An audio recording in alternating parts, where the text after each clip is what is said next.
What's up, guys? Thanks for tuning into this video on Elvis is the Man.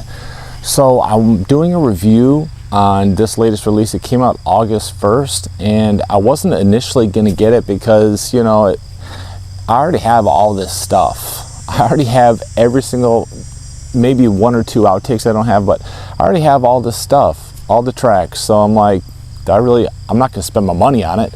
So I have a YouTube Premium account, and surprisingly, I get all these releases on there, like the big Elvis on Tour set a year or two ago that came out. I had that on there. So just because I have a premium membership, it's like $20 a month, I get this stuff. So I went to go check it out, and I actually do. So I listened to it.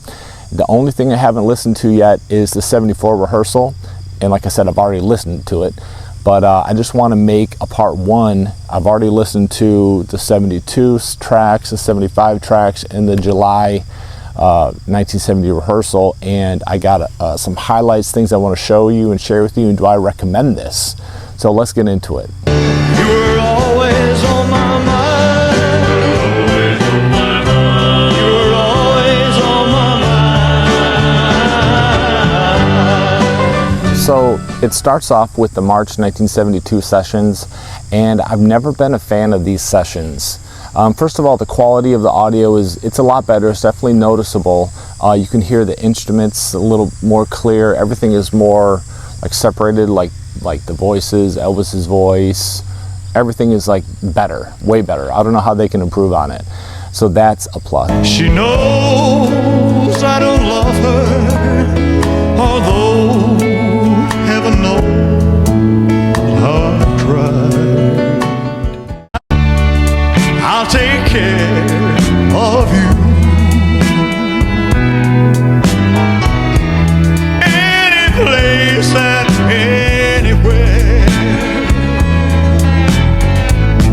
Shake up the side of bridges that were burned once they were crossed. Tell me where does the fool go when there's no one left to listen? Oh, you used me, you didn't see me, and you never seemed to need me. But I bet. And Susan, when she tried, no, there's never been a woman. But I never really liked the song choices and the way Elvis's voice sounded. After 71, with a few exceptions, his voice sounded like very shaky and nasally and stuff. And so, now don't get me wrong, Elvis' voice was great in 69 and 70, but when you get to 71, you can tell that something changed. Now you say you've grown tired. You want to be by yourself while the millionth and the last star slowly disappears from sight. It could be, you know, too much time in Vegas. It could be, you know, the pills he was taking had something to do with it. Maybe he was retaining water. Maybe he had some water in the lungs, and that. I mentioned 1971, so you can hear maybe Elvis's vibrato wasn't too strong. I don't know what happened really. If I get home on Christmas Day, I won't need soft words to say. Now compare that to 1960, Girl of My Best Friend. Will my aching heart ever mend? Or will I always be alone? A lot different, isn't it? So it's like this stuff, it's just fun, compare and contrast, you know, some of the things that go through my mind when I listen to Elvis music. It was very rich, it was like good, hearty type voice, like with songs like If I Were You. Oh, if I were you, I'd know that I'd love me. that's what stops Burning Love from being even better. If he would have had the 1970 sounding voice, you know what I mean, the richer, fuller sound, that would have made that track so much better. But songs like It's a Matter of Time, I don't really care for. Fool, never really been a fan of it. Where Do I Go From Here, that's a song that I like, but his voice was just too shaky for it. So the first part I'm not really into, but we get into 1975. For the 75 sessions and also like the Promised Land sessions, his voice was much more like the 1970 style voice. And I love you so. The people ask me how I've lived till now. I tell them I don't know. As I lay me 'neath the green, green grass of home. And whenever I bring this up, like in other videos, some people are like, oh, don't you ever hear how strong his voice was for Madison Square Garden and like yada yada? Yeah, when he's belting out the songs, and like Always on My Mind, his voice, I meant to say Aloha from Hawaii. During Aloha from Hawaii, his voice was great and strong, yes, but there was also some times where it was like very weak. So Always on My Mind, before I get off to 72, Always on My Mind is good. Separate Ways I like, but the outtakes of these songs I like a little better. They're not on this particular one, but when Elvis sings Always on My Mind in the Elvis on Tour filming, that sounds way better than the master that was picked. Little things I should have said and done, I just never took the time.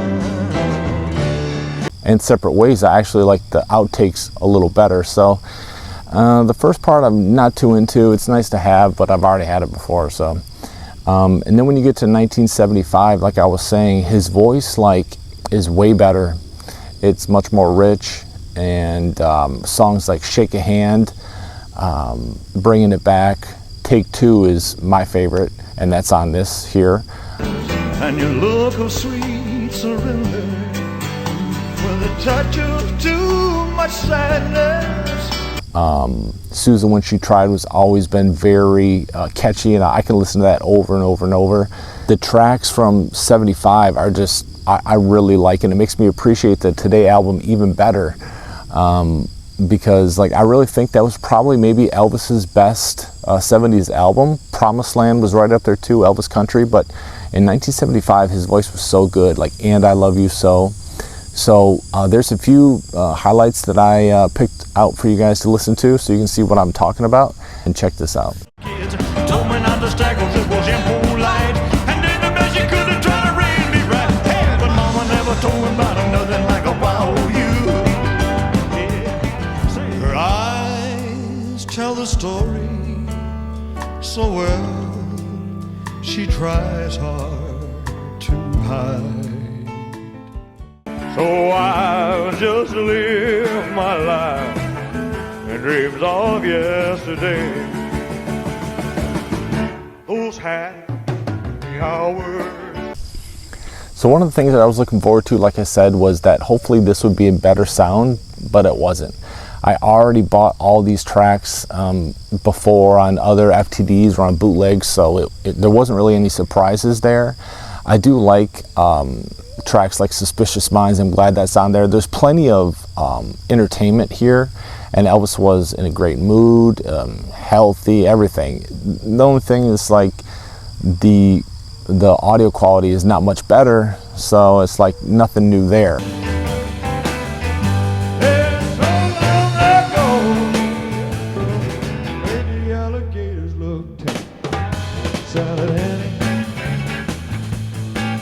Got your granny, ooh,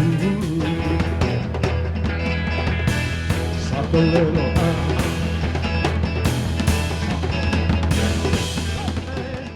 like a bridge over troubled water. Starlight in her hair,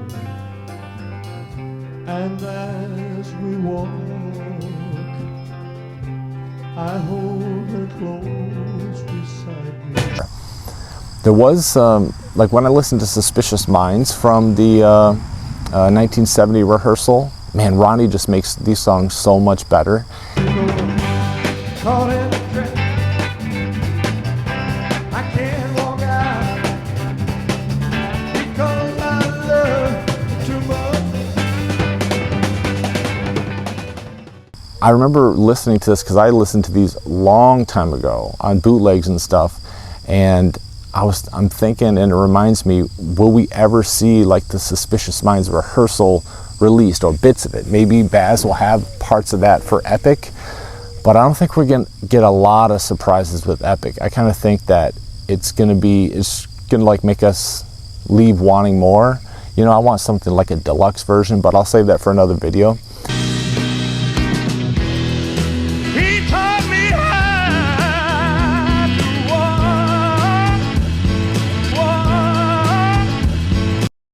All right, guys, so I was searching for reviews on the Epic premiere in Toronto because I couldn't make it. I wanted to see if I could come across some sites or something that gave, from hardcore fans, that gave reviews about this is what was in it, this is the new footage, yada, yada, yada. But it's very hard to find. And even when you go to news organizations like New York Post, they're just very vague. And they all praise the film, but they're very vague. And when I see some fan shots and some fan footage of, their reactions, it gets me more pumped and more hyped for it. I think that, it's about an hour and a half. And I think Baz probably did, like I've always thought, will do a great job. I like his artistic ability, and it gets me more excited. But I couldn't find exactly what was in there except for people were dancing to Suspicious Minds. But while I was doing my research, trying to find a review, I did come across some things that I didn't like. I'm going to show you a few clips talking about Baz, where he says they have the Hampton Roads full concert, but they can't release it. And they also, Baz is talking to the fans, it looks like at the Epic premiere where he was taking question and answers, and saying basically that they have all these files, they can be released, but they're so expensive, they need to find somebody who will put down the money for this type of project to happen. And that's discouraging, and that's what I thought was going to happen. We're getting a nice teaser. He says they're going to release some things in the future, bits and pieces here and there, which is what a lot of people thought, but no huge massive release like we want. Listen to these clips, and I'm not ungrateful, I'm happy for it, but gosh, it's not exactly we what I couldn't want. do it. I hope the fans, because they're quite intense and I understand their passion, but we could not put everything in it because it's very expensive. We have a whole concert. Is it what's the park? Is it Hampton Road. Hampton Road. The entire concert, never before seen. That's just a little bit. It's kind of the holy grail for the true Elvis fans, is to see a full show from beginning to end, and we do have that. So, but to do that, so I think what will happen is we will beget children. They will grow up, they'll have children, and their children's children will eventually do Hampton's Road. I really understand your dedication, all good wishes to the fans. When we decide which adoption agency will take on our baby, right, we'll talk to them about how we, in the ancillary work, do bonuses and stuff like that. We'll try and get as much. Listen, we're you know what? There's a lot of release the files. We're ready to release the films, okay? All right, guys, there we have it. So the reason why we're not getting a deluxe with hours of footage, releasing all the files, as he said, is because he can't find a host to birth the baby. In other words, they can't find a corporation that will put down the money for such a large, expensive undertaking. And makes sense, it's about money. It's unfortunate, but we may never see, not being, depressing, but, we may never reality see the full footage, unless, just like the complete works and Elvis on Tour unedited film that we've been looking, ends up on YouTube, like the stuff that Baz has come across and they remastered. Maybe that'll show up on YouTube or something. Somebody will get their hands on it. But that's about all we have to look forward to for now. This epic movie and maybe some little shoot-offs that come from it. Like I said, I have to listen to 1974 Rehearsal, but I already bought that too. So it's enjoyable. It's nice. If you never had these, this would be a great package to get these tracks on. But other than the sound being improved, not really anything new here, but you can't really blame it. It's like new packaging, but same old stuff, you know. So that's my take on it. Tell me what you guys think in the comments.